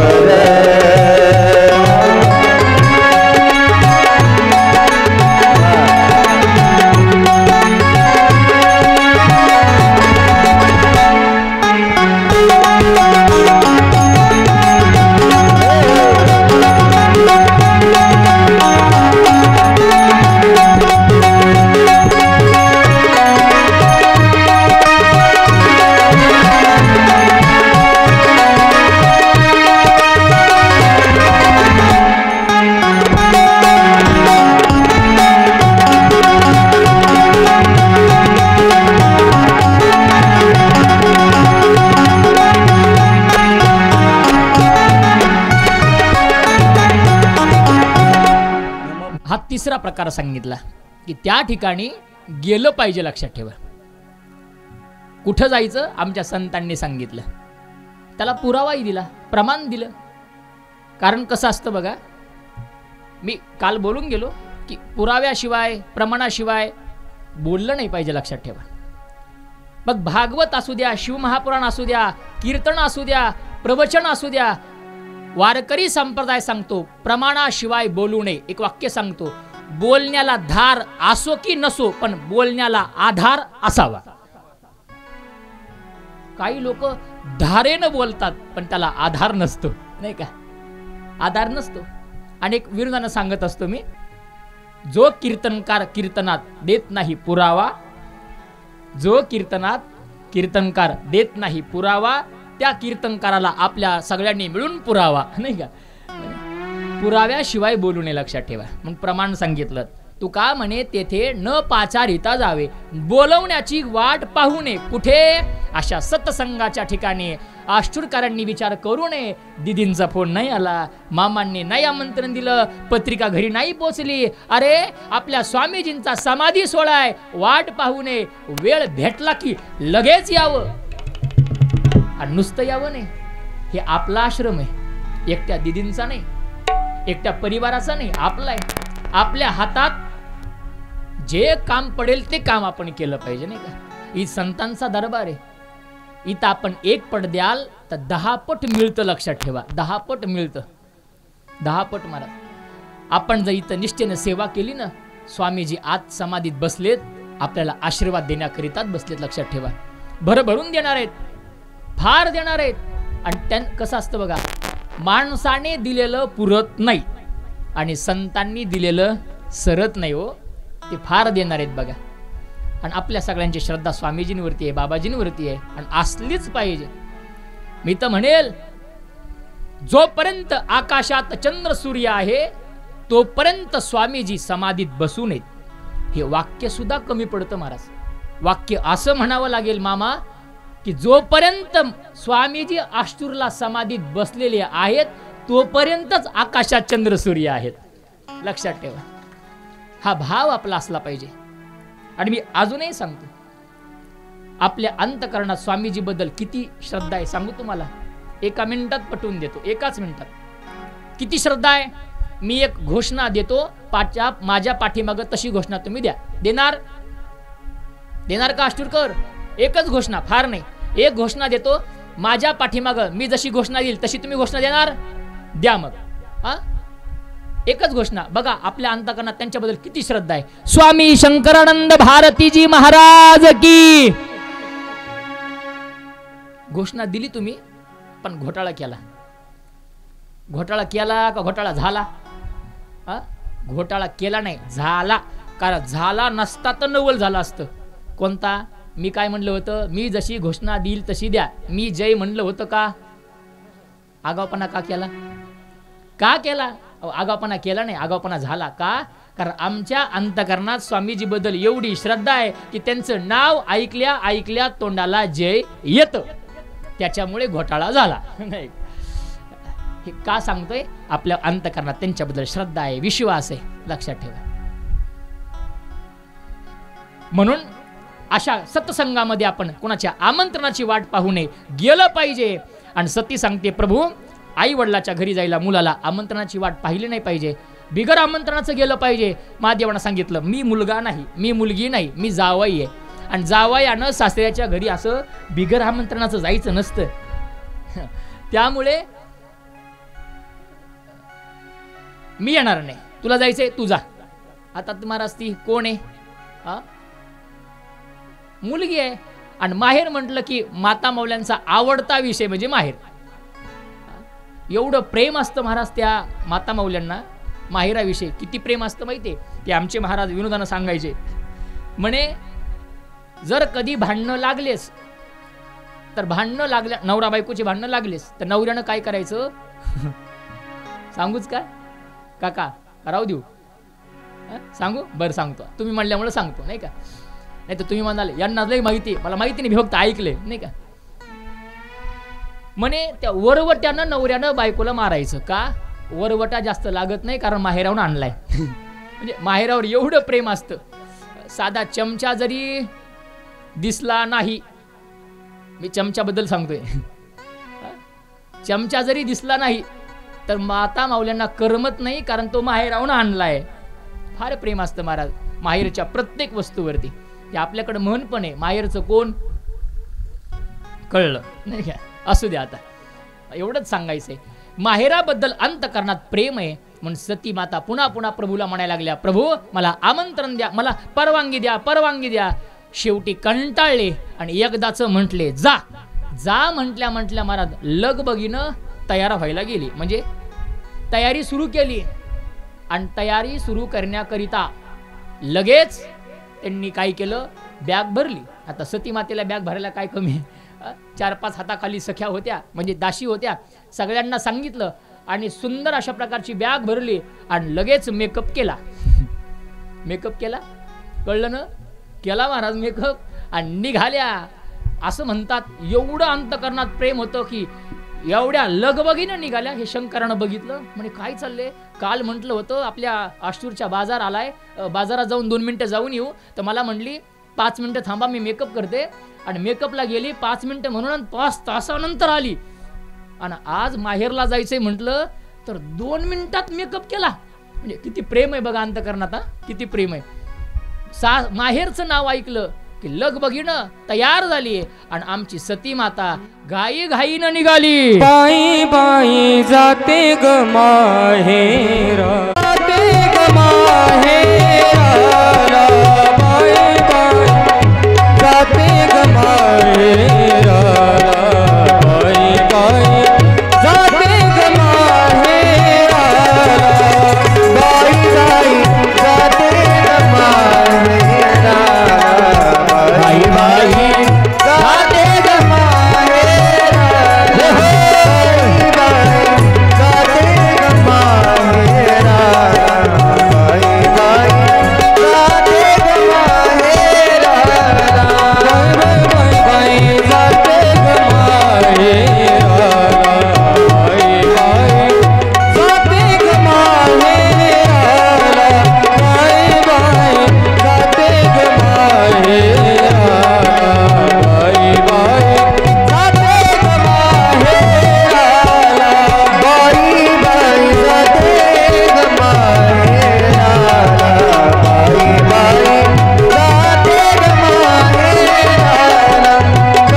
बोले गोपाल कृष्ण भगवान की जय।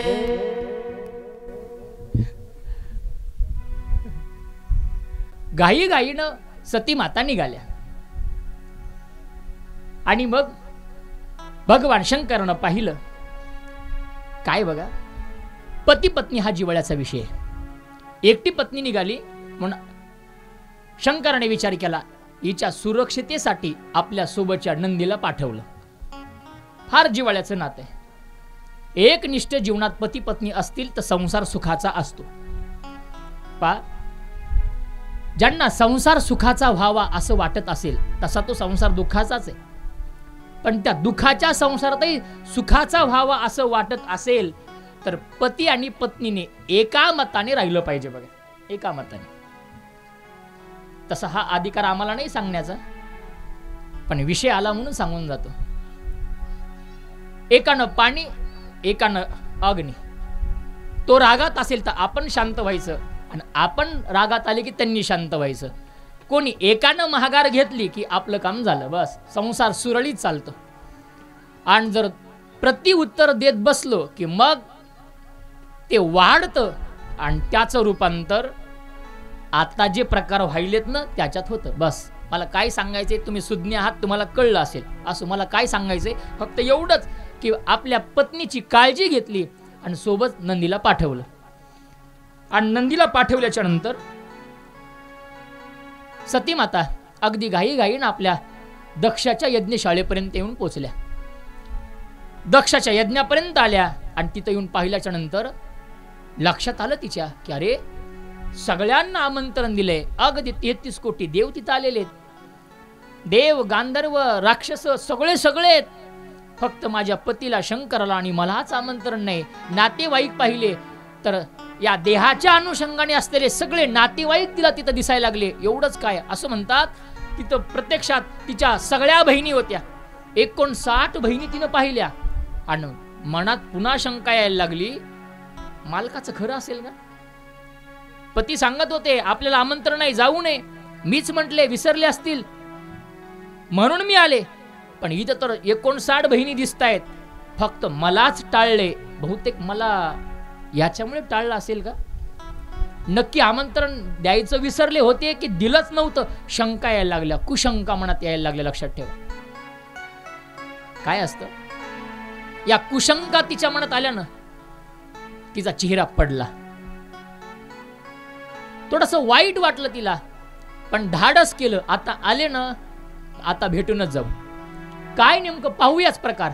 म्हणून सती माता जेव्हा त्या यज्ञशाळेमध्ये प्रवेश करतात, बापाने पाहिलं आणि बापाने आपल्या मुलीला पाहिलं. पण हे मुलीनेही बापाला पाहिलं, दोघांनी एकमेकांना पाहिलं. पण दक्षानं काय केलं माहितीये, न पाहिल्यासारखं केलं आणि तोंड फिरवलं. हे सतीनं बघितलं आणि थोडंसं वाईट वाटलं की माझ्या बापानं माझ्याकडे पाहून चेहरा फिरवला. फार वाईट वाटायला लागलं महाराज. जीवनात एक असा प्रसंग असतो, आपल्या जवळच्या लोकांनी जर आपल्याला वाईट म्हणायला लागले ना, त्यावेळेला मात्र फार त्रास होतो. लक्षात ठेवा, फार त्रास होतो. कदाचित ज्यांचा आपल्यासोबत परिचय नाहीये, ज्यांच्याहून आपल्याला काही घेणं देणं नाहीये, अशांनी आपल्याला नावं ठेवले ना तरी काही होत नाही, काही होत नाही महाराज, काही वाईट वाटत नाही. पण ज्या दिवशी ज्यांच्याकडून आपल्याला अपेक्षा असतात, जे आपल्या जवळचे असतात, तेच नावं ठेवायला लागतात, तेच दुःखी करतात ना, त्या दिवशी माणसाला सगळ्यात मोठं दुःख होतं, सगळ्यात मोठं दुःख होतं. लक्षात ठेवा. आज सतीच्या जीवनात तोच प्रसंग आहे. माझा बाप, अरे ज्यानं जन्माला घातलं तो बाप आहे आणि त्या बापानं माझ्याकडे पाहावं आणि माझ्याकडे दुर्लक्षित करावं.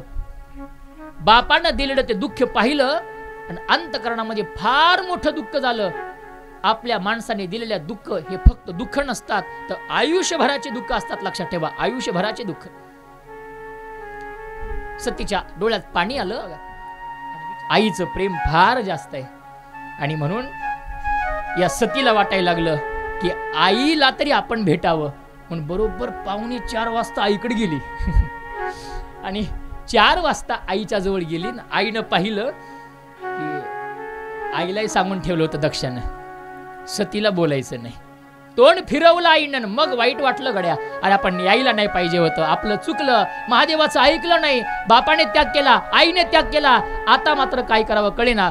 सलग बाहेर पळाली, थांबायचं नाही इथं असा विचार केला. पण आडव्या तिच्या बहिणी आल्या महाराज.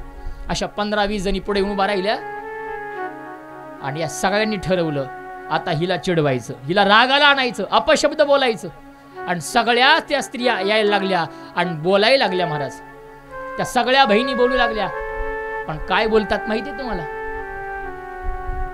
माता माऊल्यांच्या आवडीचा विषय म्हणजे तिचा पती असतो.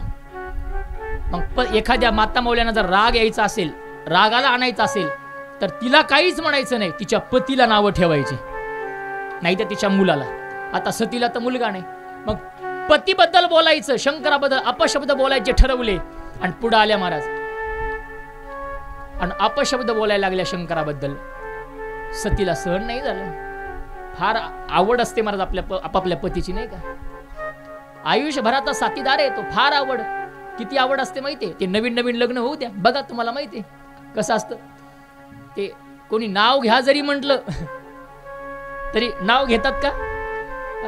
असं डायरेक्ट नाव घेत नाहीत, असं लांब लचक नाव घेतात महाराज. लांब लचक काका, कसं लांब लचक, ते कसं पाठ करतात की काय नाही, लक्षात राहतं तरी कसं. किती मोठं असतं माहितीये? आष्टरून जर सुरू झालं तर लोह्याला संपत, एवढं मोठं नाव असतं ते. दाखवूच का घेऊन एकदा, म्हणजे तुमच्या लक्षात येईल.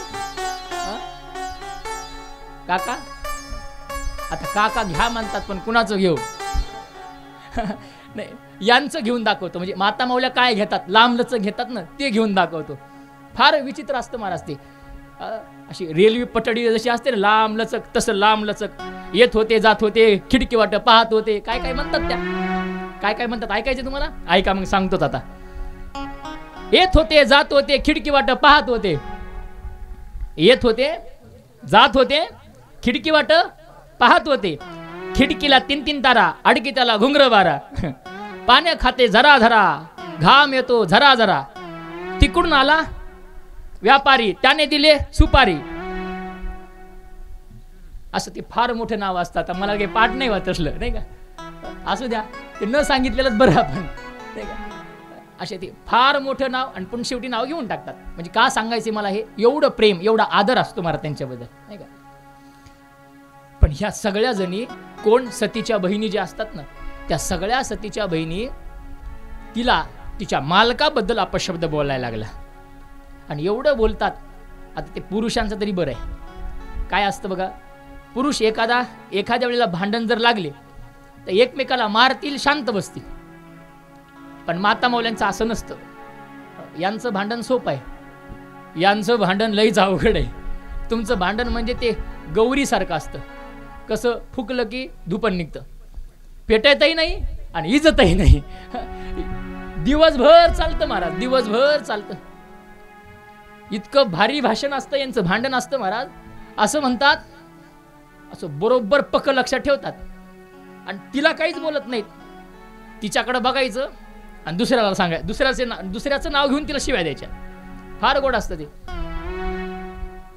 ते. आमचे महाराज एक दृष्टांत सांगायचे, म्हणजे टोचून कसं बोलतात बघा, ते यांच्याकडून शिकलं पाहिजे म्हणे. एक सुनबाई स्वयंपाक करत होती आणि सासूबाई जेवायला बसल्या. सासूबाईनं पहिला घास मोडला, भाजीत बुडवला आणि तोंडात घातला. सासूबाईला कळलं भाजीत मीठ कमी पडले किंवा चहात साखर कमी पडली, भाजीत मीठ कमी पडलं. आणि भाजीत मीठ कमी पडलं हे सासूबाईला कळलं. आता मग काय म्हणावं सासूबाईनं? सुनबाईला आवाज द्यावा, सांगावं मीठ कमी पडले असं म्हणावं, नाही का? पण सासूबाई एवढी नम्री होती, आष्टीवरची सोडून मांडवातली धरून. एवढी नम्री होती महाराज. सासूबाईनं काय केलं माहितीये? सुनबाईला आवाज नाही दिला. तिथं शेजारी तिचा नातू खेळत होता, नातवाला आवाज दिला, बाळू. बाळू पळतच आला. इथं नाही कुणी बाळू आहे का? सोडून रे बाबा, नाही तर पुन्हा ते उग मला वाटत भेटायचा, माझं नाव घेतो.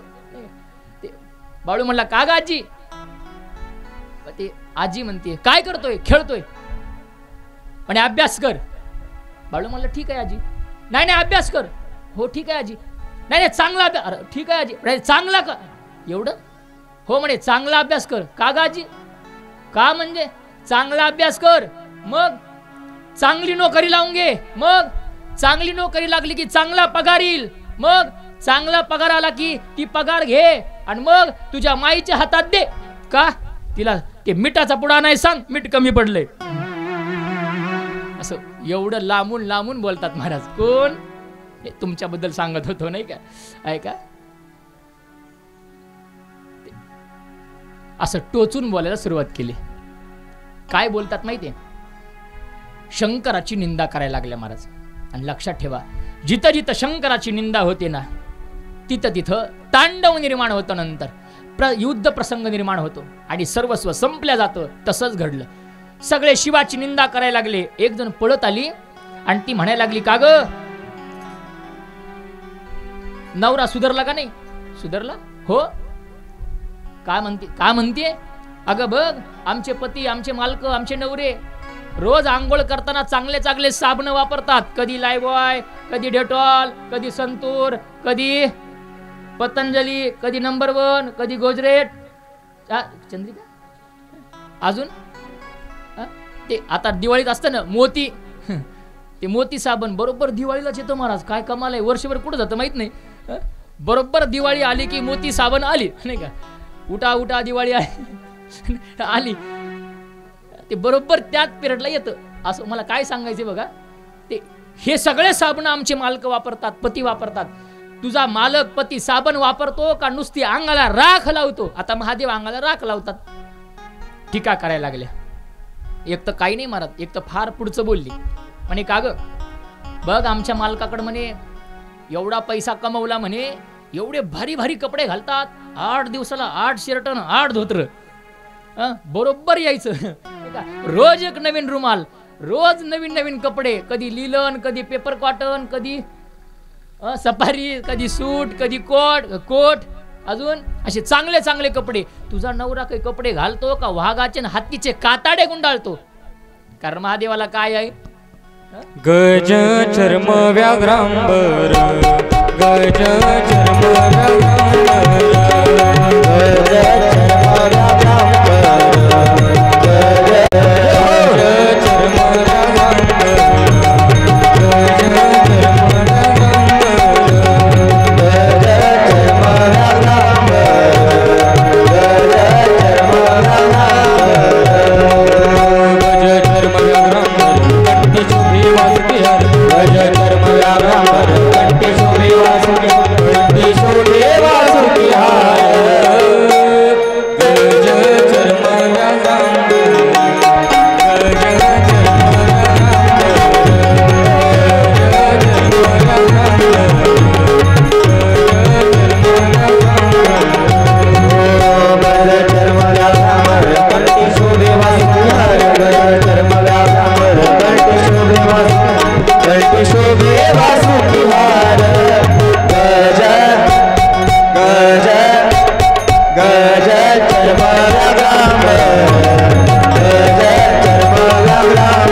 चर्म व्याघ्रांबर, हत्तीचा आणि वाघाचं काताड गुंडाळतात महाराज शंकर.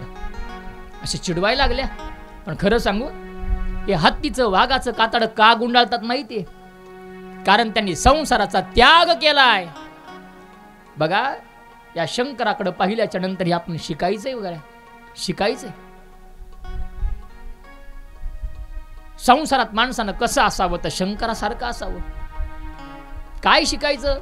त्यांनी कधीच अंगावरती वस्त्र धारण नाही केले, तर हत्तीचं वाघाचं कातड गुंडाळलं आणि त्यांनी सांगितलं समाजाला, जाळोणी संसार बैसलो अंगडी अशी अवस्था प्राप्त झाली. उदासीनता हे देवाकडे संताकडे पाहायला मिळते. आपण ज्यांच्या दरबारात आहेत ना, ते स्वामी शंकरानंद भारती बाबा ऐका, त्यांनी सुद्धा कधी वस्त्राचा साठा नाही केला. एखादे गोसाई आले, एखादे नवनाथ आले, त्यांना बोलवावं, पुरणपोळीचा नैवेद्य त्यांना द्यावा. कमाल आहे बुवा. एखाद्या घरी आलेल्या साधूला पुरणपोळी जीव घालावी, काय प्रेम आहे अंतकरणात. आणि नुसती पुरणपोळी नाही, दक्षिणा द्यावी, धोतर द्यावं, बनियान द्यावं, पंचा द्यावा, पाकिट द्यावं, जाकीटही द्यावं, असा उल्लेख आहे ग्रंथात आपल्या. 10व्या अध्यायामध्ये तो उल्लेख आला नाही का मग काका. म्हणजे त्यांना सगळं देऊन टाकावं, आपल्याजवळ काही ठेवायचं नाही. संसारात असं असलं पाहिजे माणसानं, आपल्या जवळ काही ठेवू नये. लोक साठा करतात नाही का, मला पाहिजे, मला पाहिजे, मला पाहिजे, मला पाहिजे. पण खरं सांगा, हे सगळं जमवू द्यायला आपलं राहतं का हो? राहतं नाही गड्या. प्रत्येक माणसाचा फक्त भ्रम आहे डोक्यात, शेत माझं आहे, घर माझं आहे. ते एक फार सुंदर कल्पना आहे बघा. एक शेतकरी शेताच्या बांधावर जातो आणि मोठ्या मोठ्यानं हात करून सांगतो, काका शेत आपलंय. त्यावेळेला शेत हसत असतं. शेत म्हणतं, वेड्या हे तू नाही, तुझा बाप हेच म्हणत होता शेत माझं आहे, बाप गेला शेत तसंच आहे. बापच नाही, तुझा आजा म्हणत होता शेत माझं आहे, मी तसाच आहे, आजा गेला. आता तू म्हणतोय शेत माझं आहे, तू जाणार आहे, शेत तसंच राहणार आहे. आणि एवढंच काय, तुझा पोरगा येईल, नातू येईल, पंतू येईल, आणि तो पण म्हणेल काय, शेत माझं आहे, शेत तसंच राहणार आहे आणि तेच जाणार आहे. अजा मेला पंजा मेला बाप मसना गेला. अजा मेला पंजा मेला बाप मसना गेला.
नमः पार्वते पते शिव हर हर महादेव.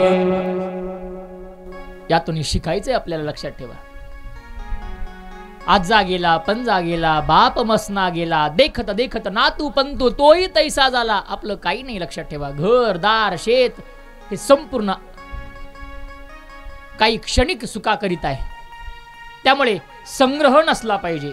म्हणे ते 14व्या अध्यायात काकांनी वर्णन केले पा. लक्ष्मी माता प्रसन्न झाल्या स्वामीजींना, पण विनम्रतेने नकार दिला स्वामीजींनी.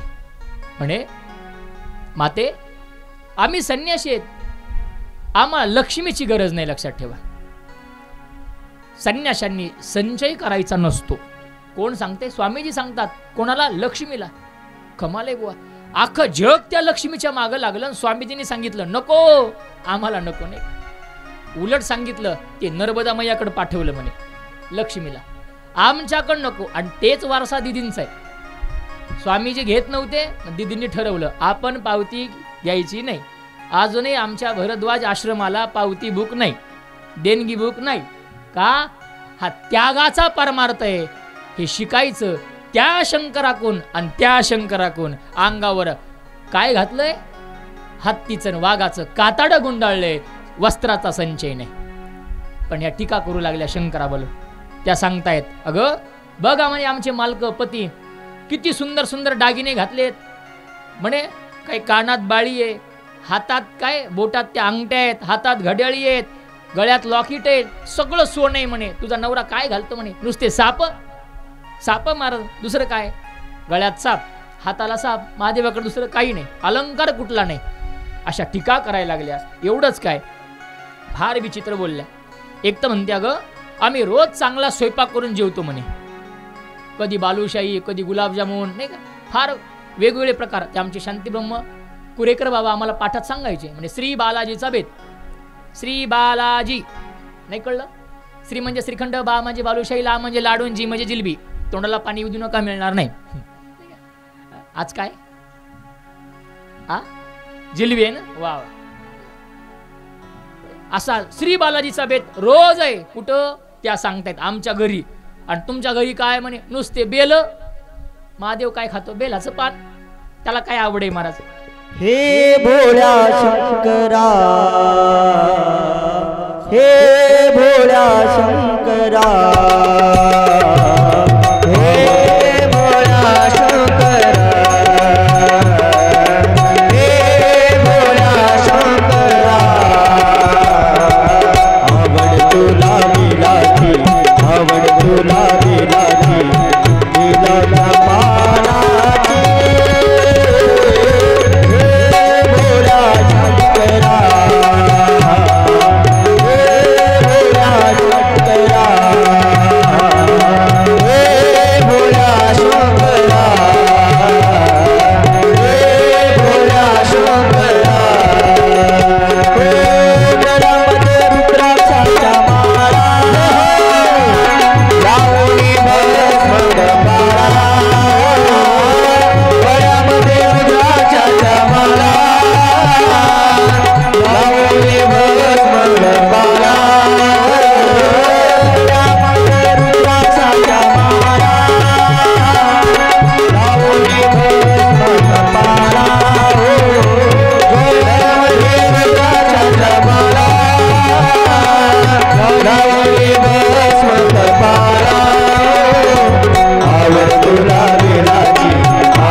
पार्वती पते शिव हर हर महादेव.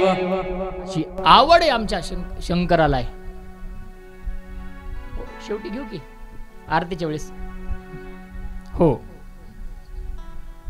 तर अशा प्रकारे भगवान शंकराला बेलाची आवड आहे.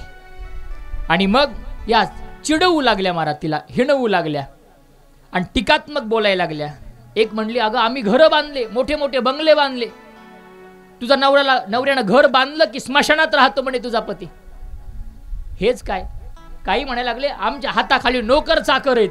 एक म्हणायला लागली बहीण तिची, आमच्या हाताखाली नोकर चाकर आहेत, लोक काम करतात. तुझ्या हाताखाली नोकर चाकर आहेत की नुसते भूत? सगळे भूतच महाराज महादेवासोबत. भूते वेताळ नाचतीन हर्षयुक्त उमापती. बाकी कोणी नाही, फक्त भूत सोबत घेऊन फिरतात आमचे प्रभू. सगळ्या टीका करायला लागल्या. एक तर म्हणायला लागली अगं आम्ही फिरायला रोज नवीन गाडीत बसतो म्हणे, कधी स्विफ्ट, कधी ब्रिझा, कधी फॉर्च्युनर, कधी इनोवा, कधी अशा नवीन नवीन गाड्या रोज आम्हाला. तुला एखादी गाडी आहे का नुसतं बैलावर बसून फिरता म्हणे तुम्ही? कारण त्यांचं वाहन बैल आहे नाही का, नंदी बैल. अशा हिणवाय लागल्या. आणि हे सगळं सती मातेनं ऐकलं आणि सतीने विचार केला आता इथं थांबून उपयोग नाही, कारण 4:10 झालेत, 10 मिनिटं झालेत, आता थांबायचं नाही, आता निघायचं. पळायला लागली महाराज सती, पण घराकडे नाही गेली, आपल्या घरी परत नाही आली. तर कुठं गेली? ऐका, ती दक्षाच्या यज्ञशाळेत आली आणि मोठ्यानं म्हणायला गेली काय, माझ्या मालकाला या यज्ञात स्थान नाही तुम्हाला? ज्या यज्ञात शिवाला ठिकाण नाही, स्थान नाही, तो यज्ञ पूर्ण होणार नाही. सती त्या यज्ञकुंडाच्या जवळ गेली आणि यज्ञकुंडाच्या जवळ जाऊन सगळ्यांना शाप दिला, हा यज्ञ पूर्ण होणार नाही. आणि आपल्या सामर्थ्याने आपल्या शरीराला आग लावला, अग्नी लावला आणि त्या यज्ञकुंडामध्ये उडी मारली आणि आपलं शरीर भस्म केलं. हे नंदीनं पाहिलं, पळत सुटले, प्रभू आपकी जय हो, प्रभू आपकी. कैलासावरती आले, सांगितली घटना घडली. सती मातेनं आपला देह यज्ञकुंडात समर्पित केला. राग आला शंकराला, जागेवर उभा राहिले, तांडव नृत्य सुरू केलं. धार धार धार धार धार आपला जटा सोडल्या, गडगड गडगड फिरवायला लागले आणि आपटायला लागले. एक जट उपटली आणि त्यातून वीरभद्र निर्माण केला. सांगितलं जा यज्ञाचा नाश कर. हातात शस्त्र घेतलं आणि वीरभद्र निघाला.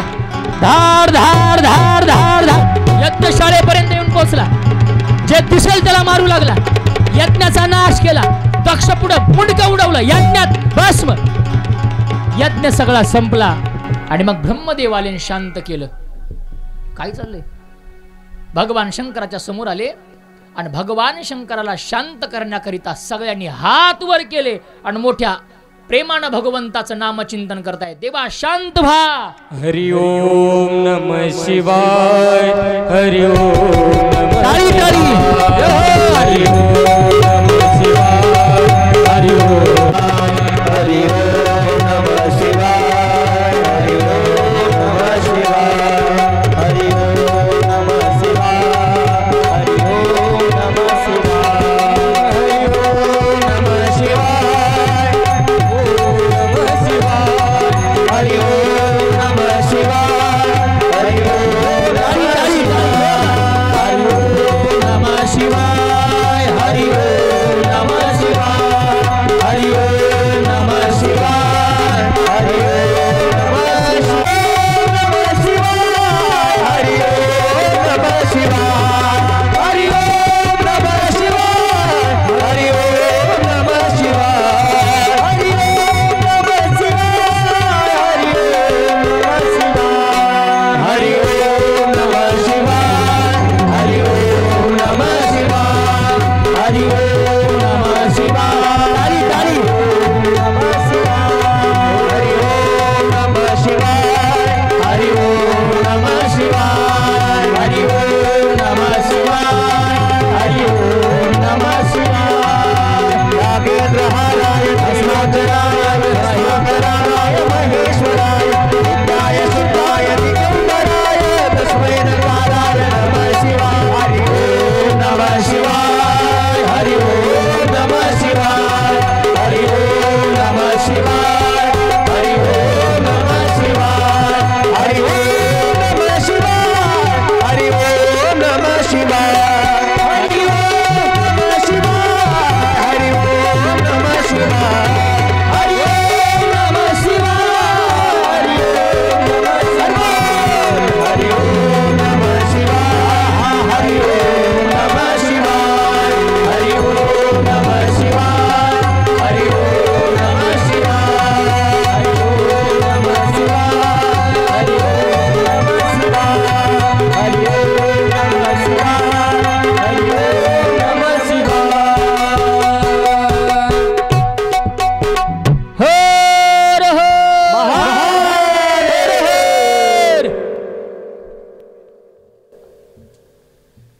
आणि अशा प्रकारे भगवान शंकराची सगळ्यांनी स्तुती केली आणि रागात आलेले शंकर पुन्हा शांत झाले. विसरले महाराज आपलं दुःख. कमाल आहे. एका क्षणात राग आला महादेवाला आणि एका क्षणात सगळा राग विसरला. राग आपल्या पत्नीचा त्याग केला, पत्नीचा मृत्यू झालाय, तिनं देहत्याग केलाय, पण तरी सुद्धा आपलं दुःख बाजूला टाकलं आणि लोकांनी स्तुती केल्यानंतर पुन्हा प्रसन्न झाले. हे संतांचं जीवन आहे. रागात यायचं, क्रोधात यायचं नाही का, लगेच शांत व्हायचं. ते स्वामीजींच्या जीवनात प्रसंग सांगितला जातो. गावात कोणीतरी स्वामीजींना जात विचारली, तुम्ही कोणत्या जातीचे? एवढा राग आला काका नाही का. ते ग्रंथात फार गोड प्रसंग सांगितला. फक्त काय जरा असं पद्यात आहे, गद्यात पाहिजे, फार छान झाला असता अजून नाही का. ते रागाच्या भरात स्वामीजी आले महाराज आणि त्या विहिरीच्या काठावरती जाऊन बसले. काही नाही, त्यांचा राग कसा शांत झाला, अंगावर पाणी ओतून घेतलं. घागरीनं पाणी टाकत होते म्हणे स्वामीजींच्या अंगावर, घागरीने. स्वामींनी सांगितलं बस झालं पाणी, झाला राग शांत. काय साधूंचा राग कसा असतो माहितीये, पाण्यावर ओढलेली रेघ म्हणजे साधूंचा राग आहे. कधी रागात नाही आले, कधी क्रोधात नाही आले, कधी कोणाला अपशब्द नाही बोलले. तसंच भगवान शंकराचं आहे. सगळं विसरून गेले आणि आपापल्या मस्तीत भगवंताचं चिंतन करायला लागले. अहो देहाची सुद्धा अवस्था नाही, देहावर उदास आहेत, उदास. हो, किती देहावर उदास असावं. एक अलीकडल्या काळातलं उदाहरण सांगतो. ब्रह्मीभूत सद्गुरू मोतीराम महाराज आपल्या परिसराचं वैभव लक्षात ठेवा. काय देहावरती उदास, कल्पना सुद्धा आपण करू शकत नाही. त्यांच्या पायाला जखम झाली आणि त्या जखमीत आळ्या पडल्या दिदी. पण ऐका, शिष्यांनी सांगितलं, भक्तांनी सांगितलं, महाराज पायाला आळ्या आहेत, जखमेवर लागल्यात, आपण त्यांना बाहेर काढू. पण महाराजांनी सांगितलं नाही. आज या जखमेत पडलेल्या आळ्या, आतापर्यंत जर जखम बरी झाली असती तर आपण बरी केली असती, पण आता या जीव आहे आणि त्या जीवाला मारण्याचा अधिकार आपल्याला नाही. काय संतांची भावना आहे. आयुष्याच्या शेवटच्या श्वासापर्यंत त्या 2 आळ्या सद्गुरू मोतीराम महाराजांनी आपल्या पायात सांभाळल्या. आपण कल्पना सुद्धा करू शकत नाही. लक्षात ठेवा. अहो साधं नख काढताना खरचटलं, जिबाळी लागली तरी आपल्याला दुःख होतं, आणि जिवंत आळ्या 2 पायात आयुष्याच्या शेवटच्या श्वासापर्यंत सांभाळल्यात. असं सांगतात, एकाला विठ्ठल म्हणावं, एकाला रुक्माई म्हणावं, आणि रोज सकाळी पट्टी सोडावी आणि त्यांना खायला खडी साखरेचं पीठ टाकावं. काय कमाल आहे. काय संत उदास असतील, याला उदासीनता म्हणतात. लक्षात ठेवा. मला तर वाटतं भक्त ऐसे जाना जे देही उदास, गेले आशा पास निवारुणी. हे तुकोबारायांचं वचन खरं करण्याकरिता पुन्हा एकदा तुकोबारांनीच अवतार घेतला, तो म्हणजे ब्रह्मीभूत सद्गुरू मोतीराम महाराज. लक्षात ठेवा. असे महान संत आपल्या परिसरात झाले महाराज. लक्षात ठेवा. हे का सांगतोय, शंकराचं तसंच आहे. भगवान शंकर देहावरती उदास झाले, पत्नीचं दुःख विसरले आणि हिमालयात जाऊन तप करण्याकरिता बसले. आता शंकराला तसंच बसवायचे का. शंकर उठले की महादेवाचं दुसरं लग्न होणार आहे आणि लग्नाचा मुहूर्त उद्याचा आहे, आजचा नाही का दिदी. लग्नाचा मुहूर्त उद्याचा आहे. त्यामुळे आज महादेव तपाला बसलेत. बरोबर त्यांना 24 तास असत बसूया आणि बरोबर उद्या ठरलेल्या वेळात 1 वाजता पुढची कथा. फार गोड प्रसंग आहे. आज पाऊस उघडलाय नाही का, आणि माता मौल्या बऱ्याच आल्यात. पण मी काल सांगितलं होतं, प्रत्येक पार्वतीनं आपापला महादेव आणायचा. महादेव थोडेफार आलेत, अजून महादेव कमी आहे रे. हो हो हो, महादेव कमी आलेत. माझी विनंती आहे की उद्या जरा आणा की आपापल्या महादेवाला. इथं प्रसादही आहे, ऐकायला सगळंच आहे. नाही तर आनंद आहे महाराज.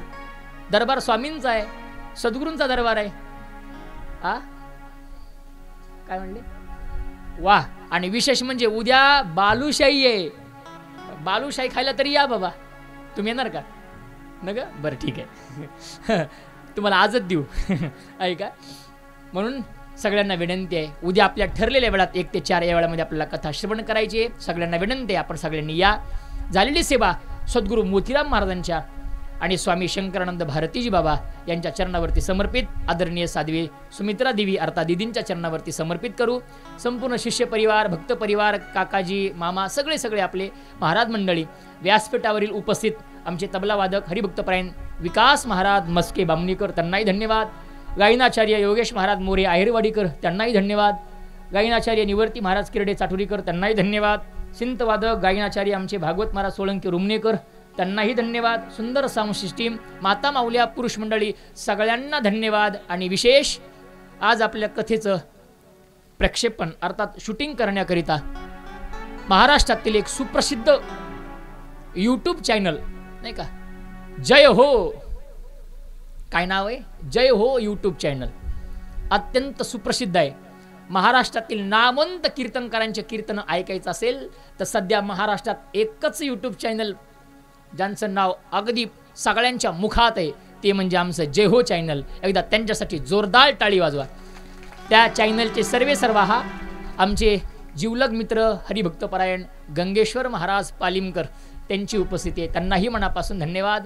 सगळ्यांना विनंती आहे, आपापला खिशातला मोबाईल काढा, आताच नाही घरी गेल्यावर, त्यात यूट्यूब नावाचं ते ॲप घ्या. त्या यूट्यूबमध्ये जाऊन जय हो चॅनल सर्च करा. त्या चॅनलला सबस्क्राईब, बेल आयकॉन, घंटी दाबायला विसरू नका. बस, सगळ्यांना मनापासून धन्यवाद. आणि कथेला या ठिकाणी पूर्णविराम. आजची कथा या ठिकाणी आपण थांबूया. एक स्वामीजींचं भजन होईल आणि नंतर आरती होईल.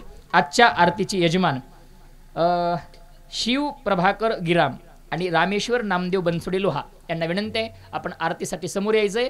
तोपर्यंत एक स्वामीजींचं भजन. रामकृष्णारी.